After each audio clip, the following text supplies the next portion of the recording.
buenas tardes, bienvenidos al cierre de los mercados en Primera Página Televisión, el espacio donde revisamos el comportamiento de la Bolsa de Nueva York y los mercados de la integración NUAM. Comenzamos esta emisión diciéndoles que ya cerraron operaciones bursátiles las bolsas internacionales y vamos a revisar cómo le fue a Wall Street durante la jornada.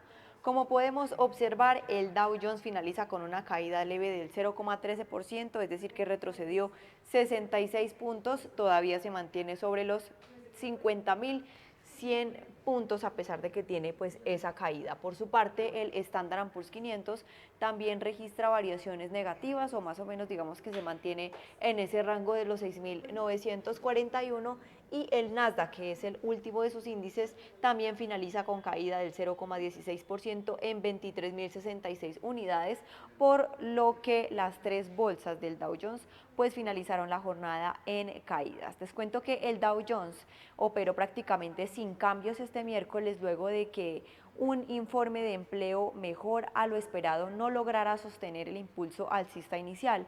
El informe de nóminas no agrícolas de enero mostró la creación de 130.000 empleos, muy por encima de los 55.000 proyectados por el mercado, mientras que la tasa de desempleo bajó a 4,3%. Sin embargo, el crecimiento se centró principalmente en el sector salud y persisten preocupaciones sobre revisiones a la baja en meses previos a la debilidad estructural del mercado laboral. Además, la reducción en las expectativas de recortes de tasas por parte de la Reserva Federal moderó el entusiasmo inicial. Las acciones de software volvieron a estar bajo presión con caídas en Salesforce y ServiceNow, mientras que el ETF iShares Expanded Tech Software Selector profundizó su corrección. En contraste, empresas ligadas a infraestructura y ciclos económicos como Vertiv, Caterpillar y Gebernova registraron avances en medio de una ración hacia sectores que podrían beneficiarse de una economía más resiliente.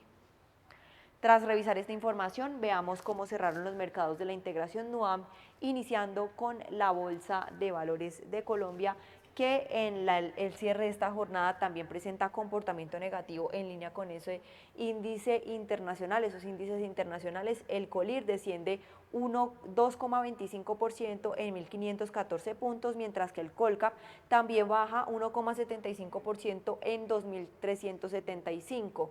Respecto a las acciones que influenciaron su comportamiento, vamos a empezar con las acciones que terminaron en bajas y el primer título en hacerlos es Cementos Argos, seguido de Grupo Sura, Nutresa, la vivienda de la acción preferencial y Grupo Sura de la acción preferencial, que finalizaron con caídas la jornada de hoy. Cementos Argos retrocedió 7,97%, seguido de Grupo Sura, que bajó 6,67%, y Nutresa descendió 5,96%, seguido de la vivienda de la acción preferencial, que bajó 4,18%. Por su parte, acciones como por ejemplo Grupo Bolívar, Mineros, Da Vivienda Group de la acción preferencial y Ecopetrol finalizaron la jornada con avances, siendo Grupo Bolívar la de mayor desempeño en 3,29%.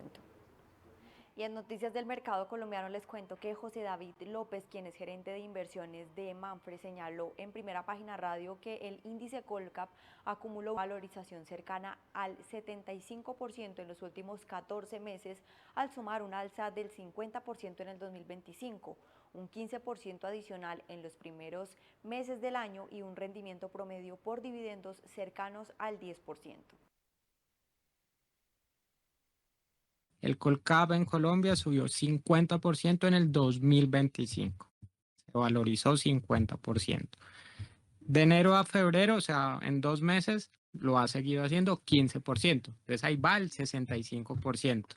Más el dividendo, que yo dije en promedio 10%, entonces ahí está el 75% en 14 meses.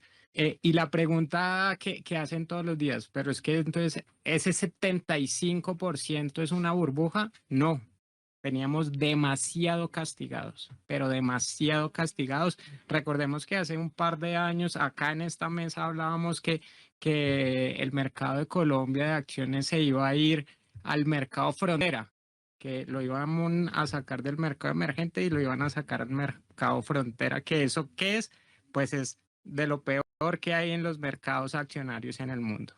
Pero no, básicamente y en línea como dice Julio, el mercado local, ese 75%, lo único que está haciendo es llevar a algunos emisores a valores justos. Siguiendo con las bolsas que integran NUAM, vamos a darle paso a el IPSA en Chile, que hoy terminó con una variación positiva del 1,89%, es decir, que obtuvo un valor de 11.217. Recordemos que en la jornada pasada había terminado con una variación negativa superior a el 2% debido a la caída de Entel por la venta de Telefónica. La acción de Entel había descendido más del 12% en la jornada, claramente le pegó a IPSA y el valor había finalizado por debajo de los 11.100 puntos. Sin embargo, hoy vemos que fue una jornada más favorable para el índice chileno, que hoy finaliza con una variación positiva casi cercana al 2% y ya pues una valorización también superior a los 11.200 puntos. Así las cosas, veamos entonces cuáles son las acciones que están influenciando o que influyeron en su comportamiento esta jornada. Y pues el primer título en avanzar es la acción de la Sociedad Química Minera, que tuvo un avance superior al 7%, 7,16%, seguido de Empresas CMPC, que aumentó 4% en la jornada de hoy. Banco Itaú de Chile también tuvo un avance del 3,24%, Banco de Crédito de Inversiones ganó 3,04% y Cencosud también aumentó 2,82%. Por su parte, acciones como por ejemplo Inversiones La Construcción, el Holding Cap, Enel Américas, Quiñenco y Colbún tuvieron variaciones negativas en la jornada, siendo Inversiones La Construcción la de menor desempeño, con una variación negativa del 2,20%, seguido de CAP, que descendió 2,10%, Enel Américas cedió 2% y Quiñenco también retrocedió en la jornada 1,99%. En otras noticias del mercado chileno les cuento que este país importará gas natural licuado desde Australia por primera vez en más de 3 años, en un contexto de reconfiguración de los flujos globales de energía. 2 buques cargados en la terminal Queensland Kurtz se dirigen a los terminales de Quintero y Mejillones, según datos de seguimiento marítimo. Los envíos reflejan ajustes en la disponibilidad de suministro en la cuenca atlántica y oportunidades de arbitraje dentro de regiones en medio de episodios de alta demanda invernal en el hemisferio norte. Habitualmente Chile se abastece de gas natural licuado desde Trinidad y Tobago y desde la costa del Golfo de Estados Unidos, dado el menor costo logístico. Sin embargo, el reciente redireccionamiento de carga hacia Norteamérica y Europa abrió espacio para suministros desde el Pacífico. Analistas señalan que este tipo de movimientos podría intensificar la competencia entre cuencas y generar mayor presión sobre la oferta disponible en el mercado spot regional. Y ya para finalizar vamos a darle paso a la Bolsa de Lima, que sus índices en la jornada de hoy finalizan con variaciones positivas. Recordemos que en la jornada anterior había finalizado en negativo, sin embargo hoy vemos que tiene un avance leve pero progresivo. 0,42% el índice general en 54.373 y por su parte el Select también vemos que tuvo un avance del 0,73% en 1.432 unidades. Vamos a observar entonces cuáles son las acciones que influenciaron su comportamiento en la jornada de hoy, y el primer título en avanzar fue la acción de, bueno, vamos a empezar entonces por las que finalizan en negativo. El primero es Cartabio Sociedad Anónima, que desciende 2,60%, seguido de AENSA, que bajó 2,43%, Luz del Sur cedió 1,31% y la empresa siderúrgica del Perú también retrocedió 1,21%, seguido de Credicorp, que se sumó a la lista con una baja del 0,68%. Por su parte, el Banco Internacional de Perú también tuvo una baja, un aumento del 5,26%. Panoro Minerals también vemos que se sumó a la lista de acciones que avanzaron en 4,35%. La empresa Agroindustria Pomar tuvo una variación positiva del 4% y Compañía de Minas Buenaventura también aumentó en la jornada 3,17%. De otro lado, les cuento que las exportaciones de las regiones del interior de Perú alcanzaron 67.000 millones de dólares en el 2025, con un incremento interanual del 22,9%, más del doble del avance registrado por Lima y Callao, que fue del 10,8%. Según el Ministerio de Comercio y Exterior, en total 21 regiones elevaron sus envíos a 17 y 17 marcaron cifras récord, lo que llevó a que la participación del interior en el total nacional aumentara 84,2% 2% en el 2024 y 85,5% en el 2025. El dinamismo estuvo respaldado tanto por el sector minero como por el agroexportador, por montos en Arequipa y Puno encabezaron pues despachos, mientras que las macrorregiones orientales registraron la mayor tasa de expansión, impulsadas principalmente por productos agrícolas como el cacao, café y aceite de palma. En el ámbito agroexportador, los envíos crecieron 18,5% con aumentos destacados en el arándano y la uva fresca, además del impacto de precios internacionales elevados en café y cacao, consolidando a las regiones como motor del comercio exterior del país. Luego de revisar el desempeño de las bolsas de la región, ahora ponemos la mirada en Venezuela. Les cuento que el IBC, es decir, el índice bursátil de Caracas, hoy finalizó la jornada con una variación positiva del 1,35% en 5.317. Recordemos que en la jornada pasada había tenido descensos superiores al 2%, lo que llevó a retroceder más de 5.300 puntos. Sin embargo, hoy vemos que se va recuperando progresivamente, especialmente al finalizar la jornada. Por su parte, los otros índices que componen la bolsa, es decir, el financiero y el industrial, también finalizaron con avances, 0,59% el financiero y 5,04% el industrial en la jornada de hoy. En noticias del mercado venezolano les cuento que el secretario de Energía de los Estados Unidos, Chris Wright, arribó a Venezuela este miércoles para iniciar una agenda de diálogo con autoridades locales, incluyendo a la presidenta interina Delcy Rodríguez y representantes del sector petrolero, con el objetivo de evaluar y apoyar la reactivación de la industria energética del país. Esta visita representa uno de los desplazamientos de más alto nivel de un funcionario estadounidense al país en décadas, un momento en el que Washington está empeñado en impulsar cambios en el sector y atraer inversión extranjera. El funcionario ha destacado que las negociaciones apuntan a transformar el sector sin acciones militares a través del comercio y encontrar formas de involucrar al sector privado en la recuperación de la producción de crudo en un contexto donde empresas han expresado interés por participar si se garantizan reformas y seguridad jurídica. La agenda también puede incluir visitas a yacimientos y reuniones con ejecutivos de petróleo, mientras Estados Unidos trabaja en la implementación de planes para revitalizar la industria petrolera local. Muchísimas gracias a todos nuestros televidentes, nos vemos en una próxima oportunidad aquí en Primera Página del canal de los negocios, pero no me voy sin antes dejarlos con este análisis económico. Hola, ¿cómo están? Bienvenidos a la otra mirada del dólar. Acá hablamos cómo afecta a tu bienestar financiero estos movimientos del dólar más allá del ruido diario, que sube, que baja. Nosotros hablamos de una manera pausada, una vez al mes, generalmente los segundos martes de cada mes, para hacer una revisión de lo que ha sido el comportamiento del dólar. Y como siempre, vamos a hablar un poquito de cuáles son los factores que inciden en el comportamiento del tipo de cambio. El de mayor impacto, sin duda, es el precio del cobre, que ha estado bastante volátil en las últimas semanas, ha subido también de una manera significativa y eso ha arrastrado al dólar a la baja, o más bien el aumento del precio del cobre ha fortalecido al peso chileno. Por otra parte, también tenemos al dólar a nivel global, al dólar index, que obviamente si el dólar sube en el mundo, también va a subir en Chile. Si el dólar cae en el mundo, también va a caer en Chile. Así que esos son dos factores muy importantes que inciden constantemente día a día al precio del dólar en Chile. Además, es muy importante las tasas de interés y especialmente los diferenciales de tasa de interés entre Estados Unidos y Chile.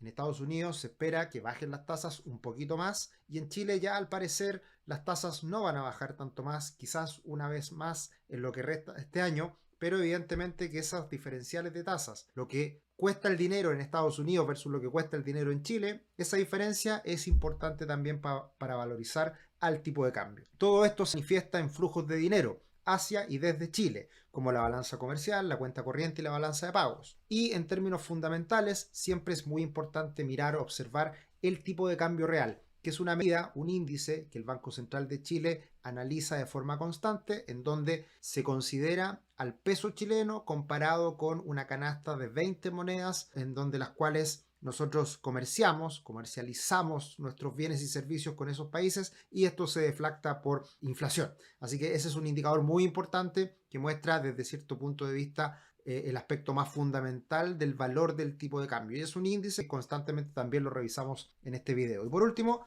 más o menos incertidumbre, tanto política como fiscal, que ha sido un tema relevante en los últimos años en Chile y que ha ido disminuyendo esa incertidumbre en lo más reciente. Así que vamos a analizar lo que pasó este último mes, los titulares del mes, en donde se logró esta ruptura de los 883 pesos aproximadamente, que en el video anterior decíamos que era un piso importante y que si se pasaba a la baja podíamos ver una caída relevante hasta otro nivel importante desde el punto de vista técnico, como son los 8.55, 8.50, que es precisamente los niveles que se alcanzaron el último mes. En resumen, el dólar cayó un 3% en el último mes, mientras el cobre, a pesar de todas las alzas, caídas, la volatilidad que vimos, terminó en estas últimas 4 semanas, un mes prácticamente, cayendo un 2%, lo cual no es algo congruente, porque en general, si es que el cobre cae un 2%, el dólar debería subir un poquito. ¿Y qué es lo que pasó en el último mes? Ya lo vamos a explicar más adelante, porque precisamente esto está de cierta forma limpiando algunas situaciones que no se estaban cumpliendo en los últimos años, como es este gran desacople entre el aumento del precio del cobre y también en su minuto aumento del dólar, cosa que no era congruente. Y eso se está limpiando un poquito y lo vamos a hablar más adelante. En cuanto a cifras económicas, conocimos la inflación del mes de enero y lo que ya era un secreto a voces, ya se venía anticipando, la inflación de los últimos 12 meses en Chile bajó a un 2,8%, lo cual es una muy buena noticia, y por esa razón también es muy probable que el Banco Central haga una pausa en sus disminuciones de tasa de interés y esté un poquito más ausente y mirando qué es lo que está pasando en la economía, que ya vuelve a una situación más normal, de inflación más controlada y en donde el crecimiento va a comenzar a repuntar. Sin embargo, los IMASEC de los últimos meses no han sido tan esperanzadores, no han sido tan buenos. Cuesta y está costando harto volver a crecer a tasas de mayores al 2%. Veremos si este año eso se empieza a confirmar, veremos si es que ese mejor ánimo que hemos venido observando en los últimos meses se empieza a manifestar en las cifras económicas. Y desde una perspectiva de las tasas de interés, tuvimos el último mes decisiones de tasas tanto en Estados Unidos como en Chile, se mantuvieron las tasas de interés y algunos cambios relevantes. Por el lado de Estados Unidos deberían venir 2 bajas de tasas adicionales este año, pero ya no en marzo, en el primer semestre, sino que ya se trasladan al segundo semestre. Y en Chile debería venir una baja de tasas adicional en caso de que sea necesario, en caso de que la economía todavía no repunte como se espera, y probablemente en ese contexto, también esperando el Banco Central de Chile que Estados Unidos baje las tasas, podría sumarse a una baja de tasas adicional. Todo esto debería ser favorable para el peso chileno, porque si baja más las tasas de Estados Unidos respecto a Chile, debería ser el carry trade, el diferencial de tasas, más beneficioso para el peso chileno. En esta oportunidad los queremos invitar a un nuevo webinar online absolutamente gratuito. Esto va a ser el miércoles 18 de febrero a las 7 de la tarde. Una clase en vivo en donde hablaremos de ordenar tus finanzas post verano. Febrero es descanso y vacaciones, pero puede traer gastos impulsivos. Así que en esta clase con Francisco Ackerman y con Cris Domínguez vamos a estar hablando de estos temas. Así que cordialmente invitados para que se sumen a esta clase, a este webinar absolutamente gratuito. Y de esta forma pasamos a mirar los gráficos, especialmente lo que pasó con el tipo de cambio, con el dólar, que el mes pasado. Esta es la lámina del mes de enero. Tenemos a un dólar que venía cayendo de manera importante, pero se estaba frenando en torno a los 883 pesos, que era un piso relevante. Y hablamos en esa oportunidad que si se traspasaba a la baja ese nivel, iba a ir a buscar el siguiente soporte, que eran los 8.55. Hablábamos de una mirada más bajista, que precisamente la habíamos modificado justo previo a ese video anterior. Creíamos y creemos que el dólar va a estar más bajo, pero no creíamos que ocurriera tan rápido. Y finalmente esto pasó en estas últimas semanas y tenemos el gráfico actualizado un poco más ampliado, en donde ya no estamos en los 8.83 como estábamos la vez pasada, sino que ya estamos en 8.57 al cierre del día de hoy. Queda otro soporte importante un poquito más abajo, que son los 8.36, pero la verdad que si es que sigue cayendo el dólar y rompe estos pisos, podría ir a situarse a una zona más cercana a los 800 pesos. Creemos que eso debería ocurrir este año, pero ya ha caído bastante, ha corrido bastante el dólar a la baja, y probablemente ahora empiece a encontrar un cierto piso, un cierto rebote de corto plazo, y por eso traemos a colación también la media móvil de 50 periodos, que ahora pasaría a ser un techo en esta tendencia a la baja tan significativa, tan relevante, tan pronunciada. Así que por abajo los 8.55, quizás con un poquito más de filtro 8.50, y por arriba los 8.90, si es que llegara a darse un rebote que es esperable a partir de estas grandes caídas que se han dado prácticamente de forma ininterrumpida desde los 9.50, 9.60 hasta los niveles actuales. Y si corre hacia abajo, si rompe los 8.50, ya vemos que hay otros pisos, pero bastante más abajo de los niveles actuales. Y en ese contexto hemos visto que el tipo de cambio real se ha seguido moderando, ya está en niveles de 101,5 y esto es un nivel prácticamente de equilibrio de promedio de los últimos años, de las últimas décadas. Ahora, ¿qué es lo que ocurre con el tipo de cambio real? No siempre se mantiene en equilibrio. A veces hay saltos al alza de manera significativa, como fue el 2022-2023, y también momentos en donde tenemos el cambio real más cercano a los 90 puntos, como ha sido gran parte de lo que ocurre en la década del 2010, incluso un poquito antes. Entonces, no es raro que se exageren los movimientos del dólar. Y por lo tanto, si bien ya está alcanzando un nivel más de equilibrio el tipo de cambio real, o sea, está en términos fundamentales el tipo de cambio actual, nominal, comparado con el real, está en niveles más normales, más desde un punto de vista fundamental, algo más razonable con esos fundamentos. Todo indica que puede seguir cayendo sin ningún problema y eso todavía creemos que hay espacio para situaciones. Entonces, si cae a niveles de 95, 90 puntos, es una caída adicional del 5, 6%, incluso más, y eso podría llevarnos a estos niveles más bajos que son más cercanos a los 800 pesos. Así que eso no es descartable y si bien esta es una referencia, puede perfectamente el tipo de cambio exagerarse a la baja en este escenario. Y por lo tanto siempre pasamos a mirar las comparaciones, que ahí creo que han habido cambios importantes en las últimas semanas y partimos por la relación dólar peso con el dólar index y hablábamos en las últimas revisiones mensuales del dólar en que se habían dado históricamente en los últimos años estas grandes brechas, estas grandes diferencias con los círculos remarcados, donde por un lado el 2023 el dólar había caído mucho respecto al dólar index y ahora el dólar se había mantenido, el dólar peso se había mantenido muy fuerte, muy arriba, muy desacoplado respecto al dólar index que estaba más bajito. Esa brecha se cerró y ahora perfectamente podríamos pasar a la situación del 2023, que es que el peso chileno esté más fuerte, el dólar en Chile caiga más que el dólar index, que es algo bastante habitual porque al ser una moneda emergente, el peso chileno tiene estos vaivenes de euforia, pánico, en donde se mueve de una manera más acelerada respecto al dólar a nivel global, que ese dólar index se compara con majors, con divisas mucho más estables a nivel global. Y una referencia que probablemente es mucho más importante es esta comparación que hacemos todos los meses con divisas que son comparables, que son parecidas al peso chileno. Y acá tenemos al real brasileño que está en amarillo, al rand sudafricano que está en verde y al dólar australiano que está en azul. Y si se dan cuenta, todas las divisas en los últimos meses han tenido una trayectoria a la baja bastante pronunciada. Evidentemente, dependiendo de la fecha que uno haga esta comparación, en plazos más cortos en el último tiempo, prácticamente la caída ha sido muy parecida, muy similar entre todas estas divisas en los últimos 2 meses. Entonces, muchos dicen, oye, está cayendo el dólar porque estamos en una situación política, económica más favorable. Y la verdad que no.